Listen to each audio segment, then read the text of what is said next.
Welcome back to our channel where we share updates and untold stories about Catherine, Princess of Wales, and her royal family.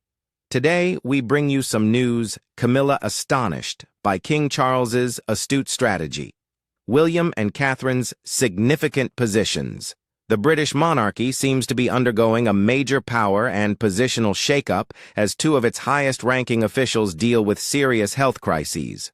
According to multiple reports and announcements from the palace, the succession to Prince William and Catherine, Princess of Wales, has been accelerated due to the fact that King Charles III is undergoing oncology treatment and the Princess of Wales is receiving post-operative cancer care.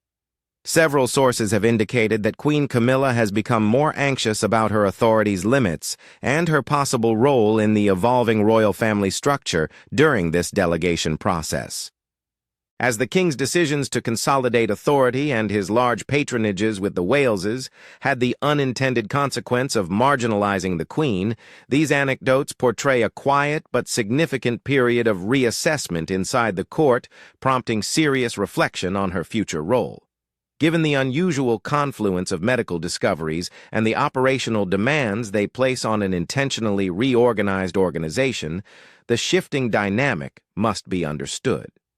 At the beginning of 2024, a series of public announcements changed the focus of the nation from ceremonial continuity to capacity and continuity concerns.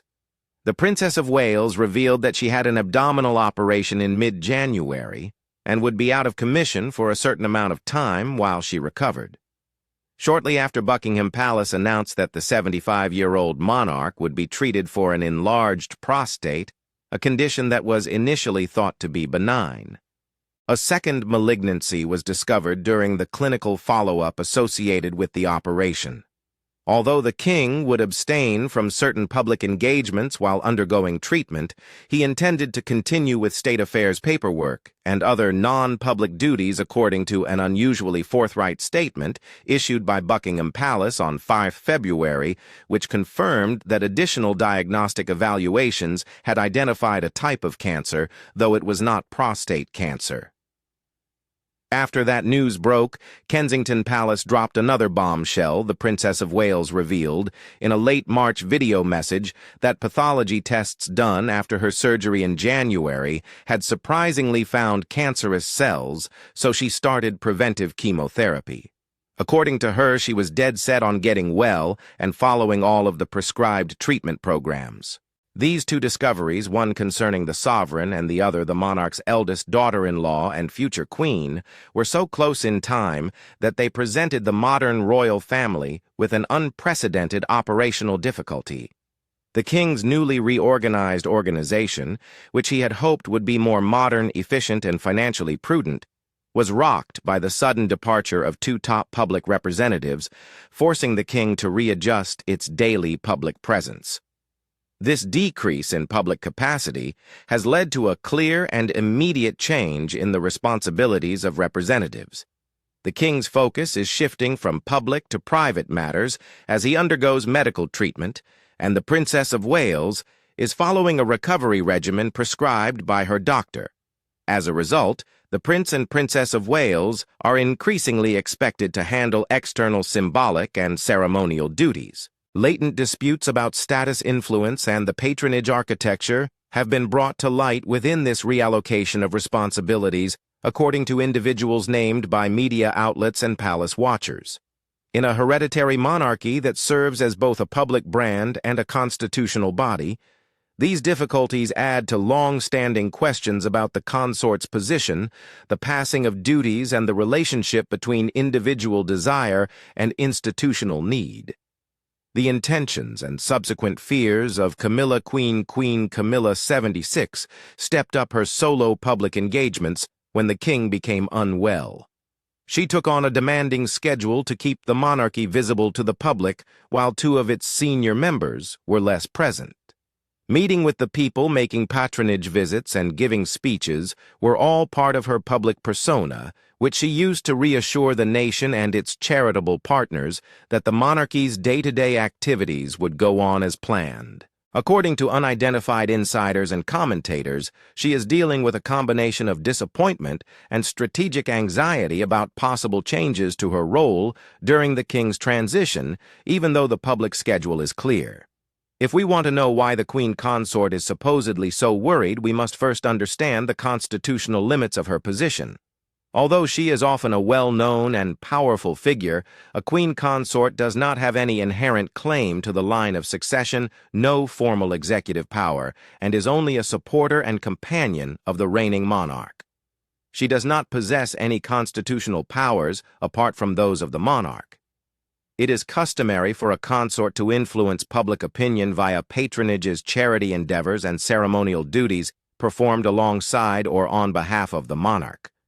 Instead of having her own constitutional position, Camilla's public standing comes from the title and position bestowed upon her by her husband's royal rank. The difference between symbolic influence and constitutional power has become a contentious issue, according to many research. An expansion of the patronages and presidencies that often define a royal's public agenda, as well as a more secure and wide portfolio for herself, have allegedly been covertly sought by Camilla. A member of the royal family may use their position to advocate for raise funds for or otherwise support a charitable, cultural, or professional cause via an official connection known as a patronage. Patrons plan events, ask for donations, deliver speeches, and promote charitable endeavors in ways that could change the trajectory of an organization over the years or decades. And they may also confer prestige and lasting power under the royal system. Camilla and King Charles have been in talks about Camilla's public platform and the possibility of gaining further patronages. An seemingly insignificant event during a public engagement is brought to light by observers who perceive it as symbolic of their hopes and dreams.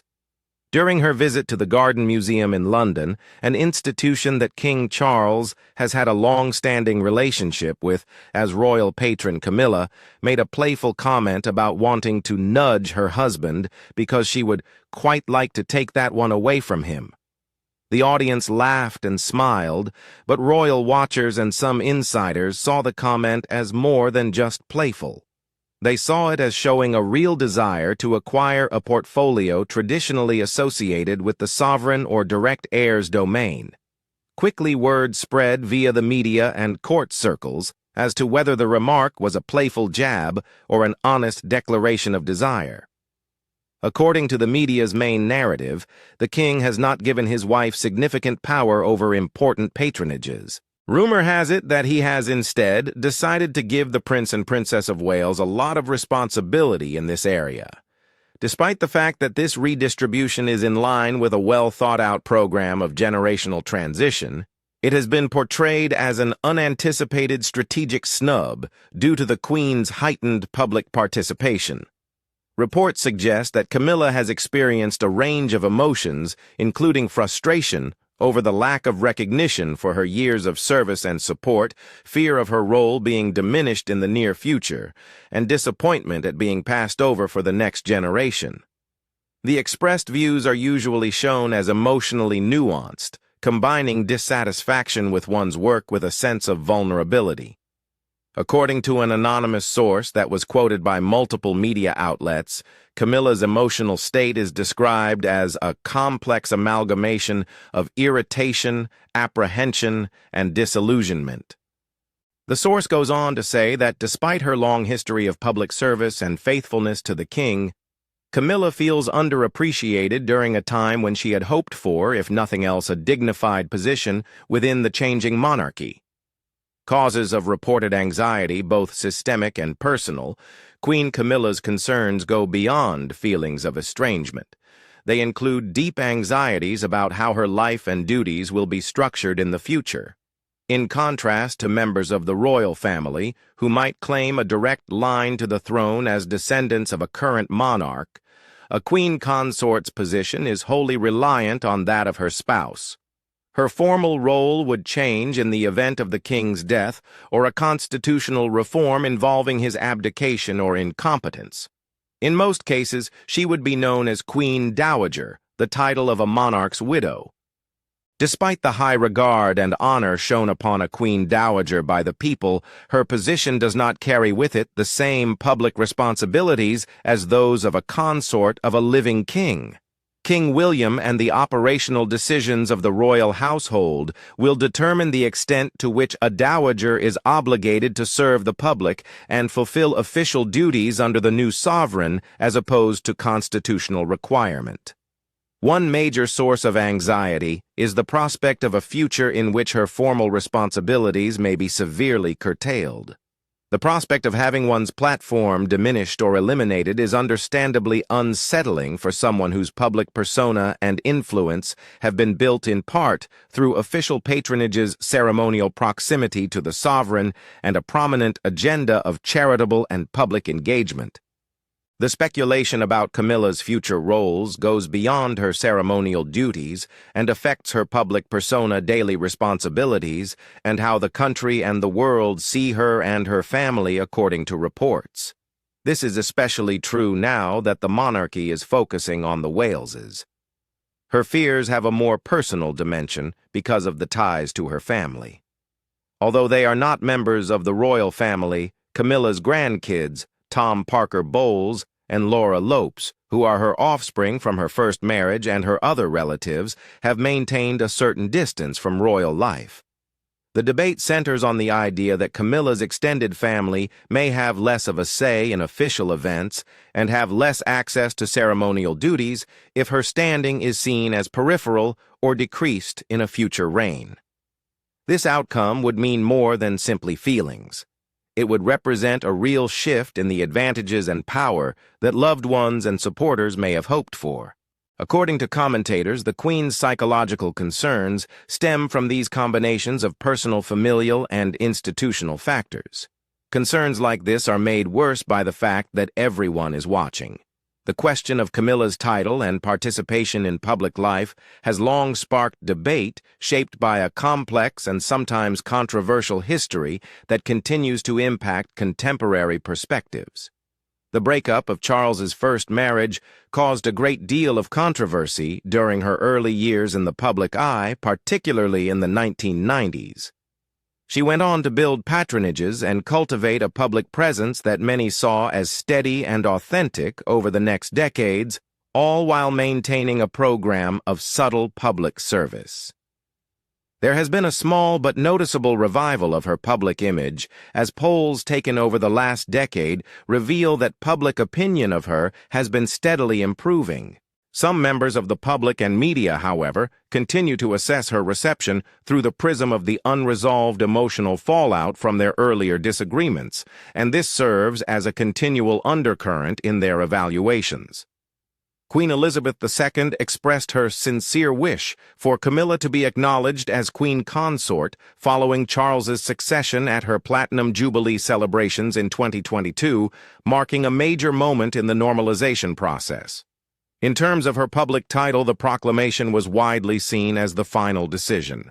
However, King Charles, the reigning sovereign, saw the decision to publicly announce her as Queen Camilla at the coronation ceremony as a statement of her rank and dignity rather than the explicit consort name that some had anticipated.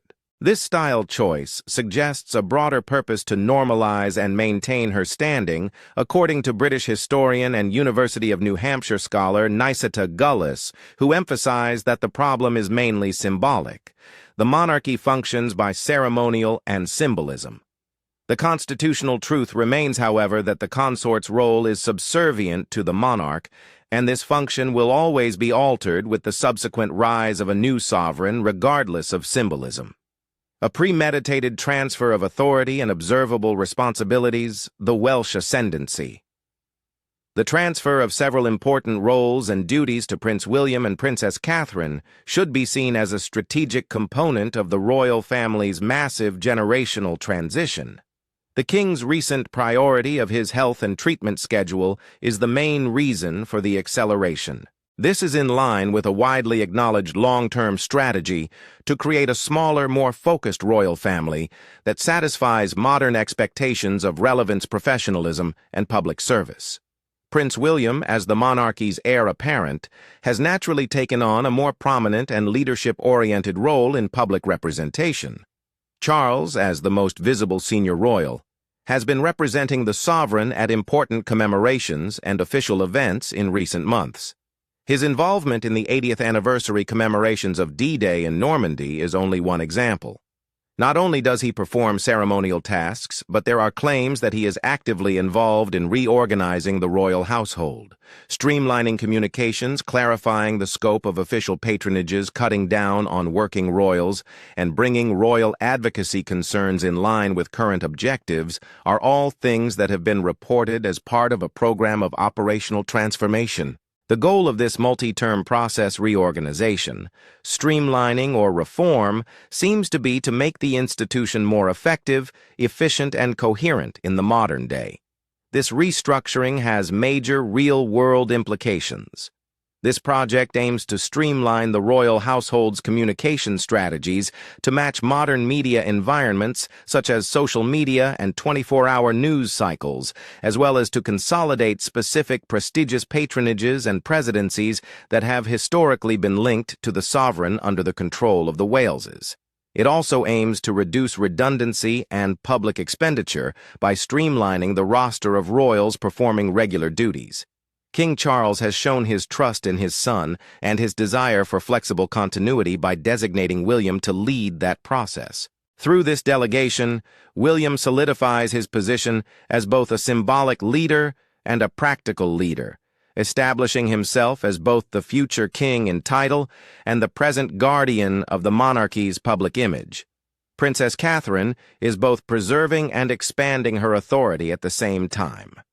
While she was recovering, Catherine was absent from a full public agenda, but her fame and influence were and are huge boons to the group. Many people felt sorry for her and rallied behind her in her March video message in which she spoke up about her sickness and treatment. Experts noted that the public's trust in her increased because of her honesty. With an apparent concentration on long-term evidence-based solutions and visible empathetic participation with beneficiaries, the princess's brand combines traditional royal nobility with an accessible modern style with a focus on family mental health, early development, and sports activities. From a strategic perspective, her charm complements William's operational improvements. The two of them represent a monarchy that combines familiarity with modernity, continuity with tradition, and relatability with efficiency. The most obvious symbol of this realignment is the handover of patronages and ceremonial presidencies from the king to the Waleses. Changing these positions is more than just a matter of convenience.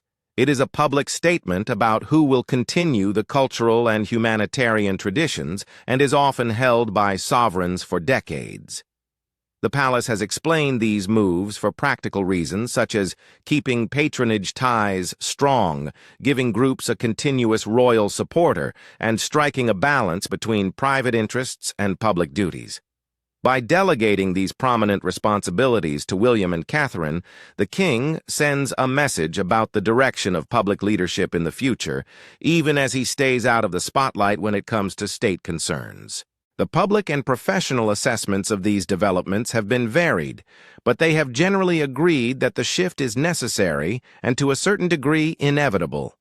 Reducing the number of active royals and narrowing the scope of their public duties is a strategy to maintain legitimacy control expenses and address modern demands for transparency and effectiveness. This is according to royal analysts and constitutional experts who argue that a monarchy must evolve in order to endure.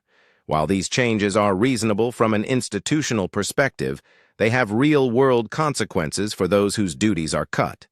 Details of operations, shifts in patronage, and responsibilities. Complex discussions involving the royal household charity organizations, government officials, and the senior royals are required for the redistribution of duties inside the monarchy rather than just public proclamations. Not all patronages are bestowed by royal decree. Some groups have long-standing ties to the monarch and other members of the royal family. When choosing someone for a formal role, it's important to think about their experience, their present responsibilities, the impact on the charity's recipients, symbolically, and their availability, practically. The private offices of the royal family help to smooth over these transitions by working with other groups to ensure consistency and set reasonable expectations. The groups involved may find both opportunities and disruptions brought about by the appointment of a new royal patron. Royal attendance has the potential to boost publicity, increase donations, and legitimize public initiatives. Concerns about future access to decision-makers, continuity of funding, and maintenance of institutional memory may arise as a result of a change in patronage. Therefore, senior palace officials put in a lot of work to make these transitions easier. They arrange introduction meetings, plan joint appearances, and if needed, keep in touch with former patrons informally to keep connections alive. There are human repercussions behind the scenes as well. As priorities shift, the staff that support particular royals, such as private secretaries, communications teams, and assistants allocated to certain portfolios, may see employment changes or even be moved. Reallocating human resources, allocating funds, and preparing logistically are all necessary for reorganizing a working royal's schedule. The operational alterations have a cascading influence on the daily routines of personnel who support the institution's operations, going beyond ceremonial appearances. This is in a family that has been formalizing and refining staff roles in recent years. By incorporating custom personal preference and pragmatic constraints, the responsibilities table outlining the working royal develops into an ever-changing document. It comprises finding a middle ground between the needs of the public, who now expect more accessible and ethical leadership, the needs of charities whose success depends on the royal family's persistent advocacy, and the needs of the government for state visits and constitutional duties. Priorities change constantly due to factors such as health, public opinion, and geopolitical commitments. Perspectives on Camilla's function context from the past and present. Camilla's status within the royal family is shaped by her long and controversial public history, in addition to current palace policies. A large portion of the British public held her mostly responsible for Charles's first marriage breaking up in the 1990s, which made her very unpopular. In the decades that followed, she made it her mission to serve the public by building relationships with nonprofits, museums, and health groups, while also raising awareness about literacy and osteoporosis. Many members of the public and commentators have grown to like her public demeanor, which is generally described as straightforward, practical, and unsentimental. Researchers found that polling data from the last 10 years shows that her popularity has been steadily rising, suggesting that the antagonism that existed before has been gradually fading. The official decrees of the late Queen Elizabeth II and the current king have bolstered this gradual restoration. Many saw the late Queen's public request in her 2022 Platinum Jubilee letter as an attempt to eliminate the public's uncertainty over whether or not Camilla should become Queen Consort upon Charles's ascension to the throne. By omitting the consort title and instead calling her Queen Camilla at the coronation, the king made it clear that he intended for her to be presented as his queen. Titles, ceremonial styles, and modes of address impact public perception and convey institutional intents. Cultural analysts like Nikita Gullis have shown that these stylistic decisions are critical to the symbolic functions of the monarchy. But symbolism isn't without its limitations. The derivative and dependent nature of the consort's job is often pointed out by constitutional experts. The priorities of the future queen and operational choices made by the royal household will decide the kind and level of Camilla's public duties throughout her reign. The queen's inner fears are rooted in this structural reality, as the reports reveal. She understands that a future under King William could not guarantee her the same amount of public exposure or the variety of patronages that have defined her recent public life. Looking at what has happened before may teach us a lot. When a new king has taken the throne, the former consorts and dowagers often choose different routes. Some consorts have taken on more subtle roles, although Queen Elizabeth, the Queen Mother, was quite visible in public for many years, as a dowager earning much adoration and respect from the general people and the ceremonial community. The interplay between personal popularity, political climate, the temperament of the new ruler and public feeling is shown by the difference in outcomes. Camilla has spent decades cultivating her public image, so any uncertainty about how those factors will be balanced under a new monarch is sure to cause her anxiety. With everyone talking about it, the stakes are higher than ever. Reports on royal families often highlight symbolic gestures and interpersonal interactions, such as seating arrangements, title use, and event attendance, and interpret them as signs of partiality and authority. Even seemingly little choices might have far-reaching consequences in this kind of environment. The portrayal of Camilla as sidelined is partly a storytelling device based on the human drama of succession, but the real institutional change, the sharing of public duties with the Waleses, is real and has far-reaching consequences beyond what makes headlines. In light of the monarchy's plans for the middle of the century and the required adjustments to one's own life, with these shifts in place, the future of the British monarchy seems to be squarely pointed towards the next generation. William and Catherine will likely take the lead in representing the crown in public before any future heir takes the throne, given the king's reduced public engagements as a result of treatment the Princess of Wales's medically supervised recovery and the Wales's increasing involvement in ceremonial and strategic affairs. This change serves many purposes. It confirms the continuation of the royal family's genealogy, helps the institution become more operational and communicatively contemporary, and shows people both at home and abroad who will be representing the monarchy in the future. Finding a respectable role within a system that is changing to accommodate the Waleses will be Queen Camilla's short and medium-term challenge. This may include consistently supporting causes and patronages that are most important to her, building her reputation as an engaged and trustworthy senior royal, and accepting the fact that authority would increasingly go to the Prince and Princess of Wales. The leadership of different organizations, the transfer of patronages, and the division of ceremonial tasks are all topics that will continue to occupy the complex private conversations involving senior royals, palace officials, and charity partners. The development of her role is the subject of many reasonable speculations. One possibility is that she maintains her position as a prominent but clearly subservient member of the royal family's working class, taking part in a small number of patronages and carefully selected public events that complement rather than compete with the Waleses. While maintaining her honorary links and devoting herself to her personal life and selected commitments, she will also step down from her regular public obligations sooner than expected. A third, less likely option is a compromise where she retains a few of large patronages that align with her interests and abilities. This way, she can keep some public influence without having to compete with the rising popularity of the Waleses. The ability of the working royals to maintain public trust and demonstrate relevance is crucial to the institutional survival of the monarchy. This goal calls for an approach that honors ceremonial heritage, while also meeting contemporary demands for accessibility, diversity, and representation, affordability, and transparency in operations.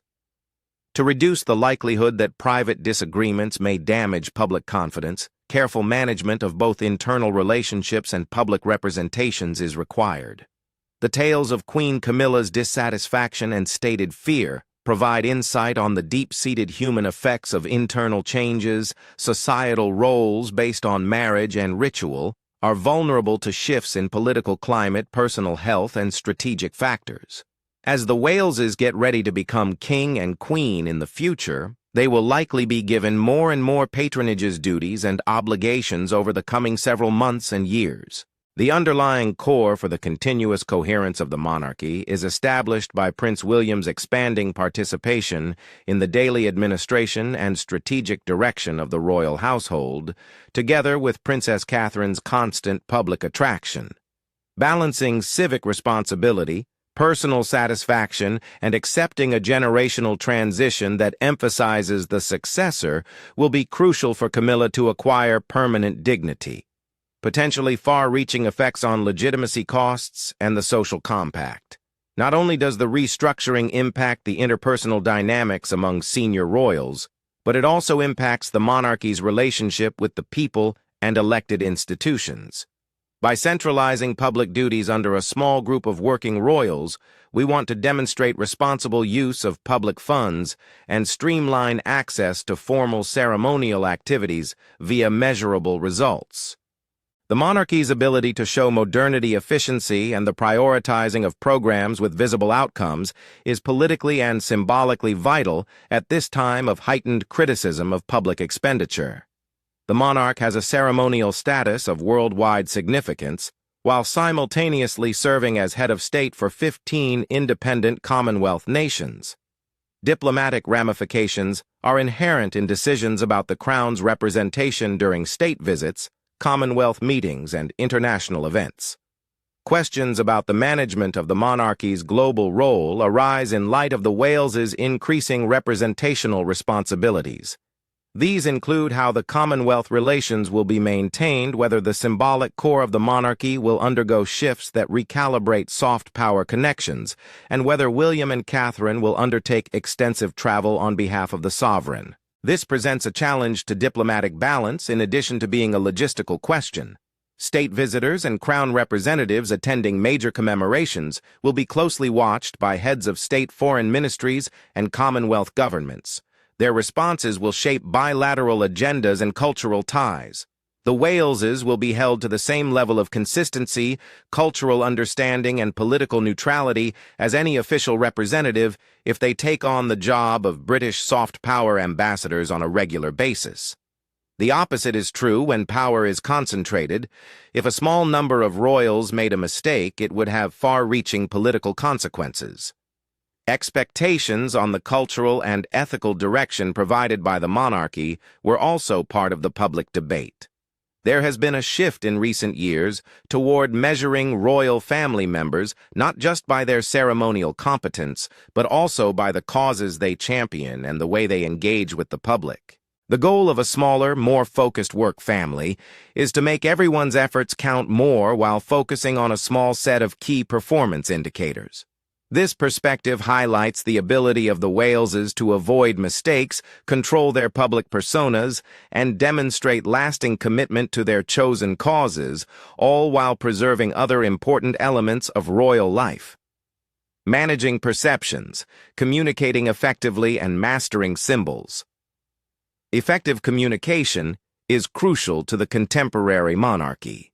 Through official words, distributed photos, and event sequencing, the royal house affects public awareness of changes. The circumstances surrounding the passing of responsibilities from one generation to the next is crucial. Are they seen as a necessary evil, a symbol of trust, a response to physical or mental limits, or a practical necessity? The public's empathy and the credibility of institutions are affected differently by each framing. For Camilla, it will be crucial to have a tale to go along with any event reinvention. A powerful and positive depiction showing her as a dedicated older figure who supports the younger generation and never stops fighting for what she believes in could keep her public esteem high. On the other side, negative portrayals of decline or exclusion in the media may fuel rumors and negative attitudes.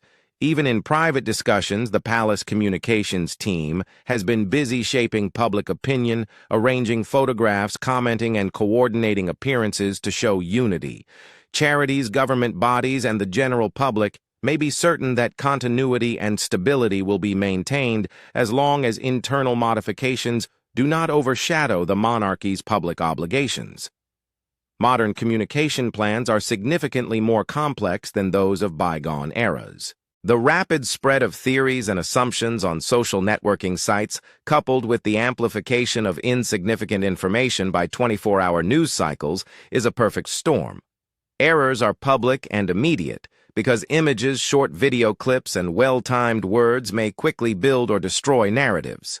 Consequently, The royal household faces the double whammy of keeping domestic settings serene while also responding quickly to the ever-changing public discourse. An institutional performance that aims to reassure during times of internal transition includes orchestrating public interactions such as attendees' involvement, photo opportunities, and personal messaging. The human element respects aging gracefully and the rhythm of civic life. Changes like this eventually lead to broader questions about how government agencies deal with the inevitable effects of aging, illness, and transitions in leadership. Private life and public obligations are intrinsically interwoven in a way that is unmatched by most other institutions in the world. Public servants may face unwavering expectations, and the rituals and practices that mark transitions must be respectful of human dignity while being highly structured and formal. Managing personal disappointment, adapting to a new role, and taking public criticism while remaining supportive of the sovereign is emotionally taxing for Camilla and is in many ways equally as important as any formal transfer of patronages. Sacrifices such as reduced personal time exposure to inspection and the expectation of continual preparation are common in high-level public service, but are frequently overlooked in favor of grandeur and formality. These duties occur at the same time as older royals are facing actual physical restrictions and changing priorities as they age. Institutional frameworks benefit from a combination of human dignity, respect, and clear operational strategies to ensure continuity according to comparisons with other notable individuals who have reduced their responsibilities owing to retirement or health issues. This holds true across arts, politics, and business. Within a larger institutional change, this particular story is encapsulated by reports of Queen Camilla's unease and purported dissatisfaction. They serve as a reminder to onlookers that people whose identities and affiliations are shaped by personal connections and civic duty are the ones who put constitutional frameworks and strategic decisions into action.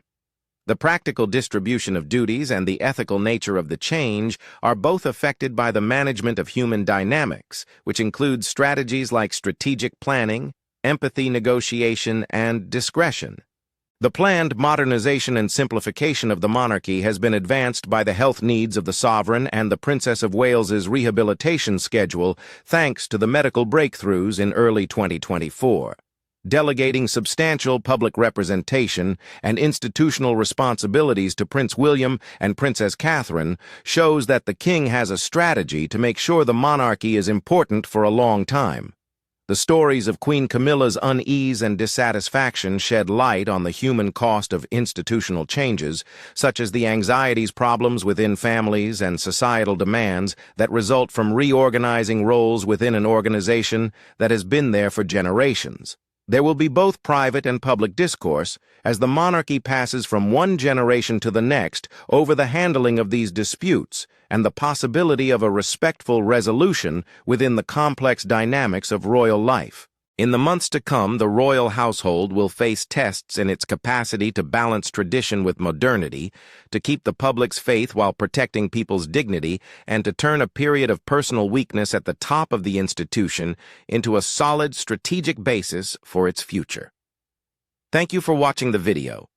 Please let us know your thoughts, and goodbye for now.